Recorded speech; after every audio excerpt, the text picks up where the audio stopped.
NXT took place from Full Sail University on Wednesday night, and I apologize for this very late review. I'm getting it in just before I review SmackDown, but I couldn't watch it live on Wednesday, and I only finally got to watch it last night when it was aired again on the WWE Network in its full form, and USA was giving me a lot of problems on Wednesday, so I just watched AEW Dynamite the whole through instead of just flipping through the channel. So apologize for this late review, but I did get a chance to watch it.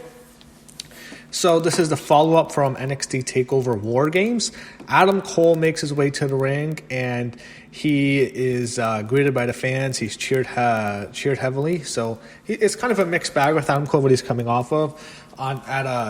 First, this whole week again, wow, Raw. So on Monday he was on Raw. He got into the big brawl. Then on Wednesday he had the ladder match with Damian Priest. Dominic Dijakovic on NXT last week in a brutal ladder match, which was very good. Then on Friday, he gets into another big brawl on SmackDown with the whole Raw, SmackDown, NXT. Then Saturday, well, here's this one. He has a hellacious War Games match, and in the end, he is nearly murdered by Tommaso Ciampa. Then on Sunday, he has a very good match, a great grueling match against Pete Dunne at Survivor Series. So it's been an insane week, one of the best weeks of his career. He gets a big reaction, and he's ripping into the fans for celebrating with them. He says the only reason the NXT was successful is because of the Undisputed Era. Each of you surrounding that ring did absolutely nothing, so please shut your mouth. So he immediately turns heel. He does the whole face turn and heel turn at the same time. That's what a lot of wrestlers do. It's because of us, NXT was successful, and you don't want to admit it. We dominated at War Games, which you lost, and Survivor Series, which they did. Him and Roderick Strongman, but Fishman and Riley actually lost, so maybe not. So he says, some of you might want to take the night off, but not us. Bobby Fish and Kyle O'Reilly will be defending their titles later tonight, and they are the prophecy of the Undisputed Era. So yeah, Tommaso Ciampa interrupts, and then you had Keith Lee interrupt, you had Matt Riddle, and you had Dominic Dijakovic all come to the ring. He says, people are asking about the prophecies, and you got your ass whooped at War Games. War Games was the beginning of the end of the Undisputed Era. Tonight the collapse continues, and it continues when Dijakovic and Keith Lee take those titles. Roderick, your days are numbered. Last not least, Goldie, I told you I'd wait here to Goldie's his belt, and he wants his belt back. Finn Balor comes out, and he stands between Cole and Ciampa, and he tells Ciampa that he is standing in your way. Ciampa says Balor doesn't watch the business because the business watches him. He wants the business to watch Prince. He wants to watch because Prince, you have met your king. So Prince Devitt, you've met your king. That was a cool line. Balor accepts the challenge, and that's what we get later tonight. So he had Keith Lee. He tells Prince to listen clearly, which is Finn, because he knows that Mr. Ciampa is going to beat you. Bobby, Kyle, get in the ring because it's the basking season. So bask in his glory. Here we go. We have Kyle O'Reilly and Bobby Fish defending their NXT Tag Team titles against Dominic Dijakovic and Keith Lee. So this is a damn good way to open the show. And they had another damn good match. The thing is with NXT, they have 2 hours, so sometimes I feel their takeover is going to mean as much, but you know what? They're still great, even if you have great wrestling every week. They had another great matchup here. And this was very entertaining. You had a back-and-forth match. Keith Lee and Dijakovic are so much bigger than O'Reilly and Fish. So you can complain about believability, and that is a complaint, and it's a valid concern because there is a massive size difference. But they had a good matchup here, and it was really entertaining. Eventually, it ends with you had Kyle O'Reilly hits a dragon screw leg loop into the ropes, and Strong tags in. And Dijakovic grabs both men and hits a double chokeslam, but Dijakovic is down as well. Adam Cole makes his way to the ring, and Keith Lee, however, he pounces Adam Cole into the crowd. However, Roderick Strong hits a side kick while Kyle O'Reilly goes low. They hit their finisher, and they end up pinning Dijakovic, and Roderick Strong and Keith Lee and Kyle O'Reilly retain the titles. And of course, I guess because of Bobby Fish's injury, Roderick Strong is champion, so Strong has 2 belts, but Bobby Fish is hurt. That is true, so he did not defend the titles tonight, but you had Roderick Strong retain, and him and Cole, I guess Roderick Strong's a double champ. Maybe if Fish comes back, let's give it back to Fish. But that was certainly a problem because Fish, he's injured again. He's an old guy. He's in his 40s. The show happened with Mia Yim and Dakota Kai at TakeOver. Dakota Kai was fined for her actions. William Regal tells us that. we see a tweet from Tegan Knox about what happened. Had Kathy Kelly, she's with Candice LeRae, and Candice says since War Games, all she heard is Dakota Kai, but all she can hear is Dakota Kai attacking Tegan Knox. Tegan is like a sister to her. She says Dakota was a friend. Tegan will get her shot at Dakota tonight. Will get her shot, but tonight Dakota will be facing her friend Candice, and she pissed off the big sister. So it was actually a good promo by Candice LeRae. They show what happened with Angel Garza and Leo Rush 2 weeks ago, so they're setting that up.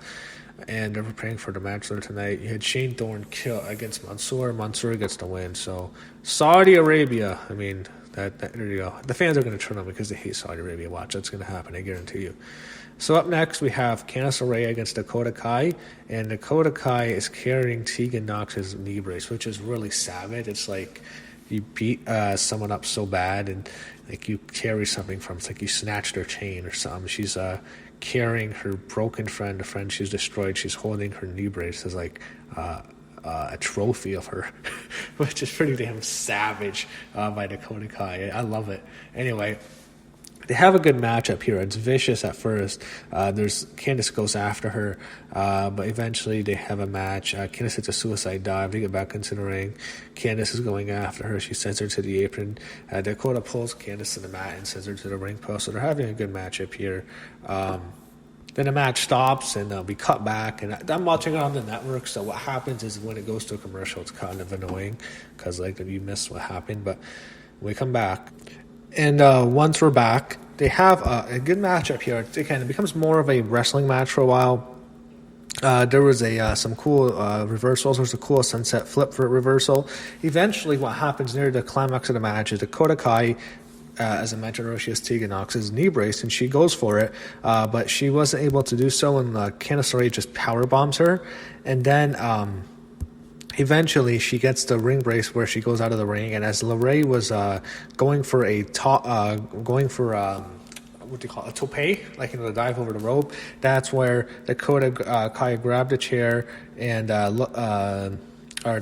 grabbed her knee brace, and she used it for disqualification. So it was a cool ending. She smashes Candice with the briefcase. It's a DQ, so it's a win for Candice. But after the match, after the DQ, Dakota Kai beats up Candice LeRae. She sends her into the ring steps, and she grabs a steel chair, but then Rhea Ripley comes out to make the save, which was a good angle, and I guess that sets up Rhea Ripley and Dakota Kai. The thing is, I would prefer Rhea Ripley and Tegan Knox because all the stuff Rhea Ripley was saying to Tegan Knox after her injury. So they're going with, it may have been better to have Tegan Knox turn, but I understand why they went with Dakota.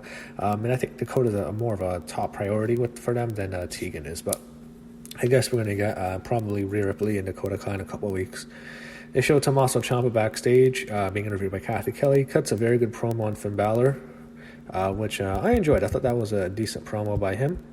And his delivery is a bit different as a heel than a face, but it's still fine. Leo Rush against Akira Tozawa. Good matchup here. Leo Rush got the win.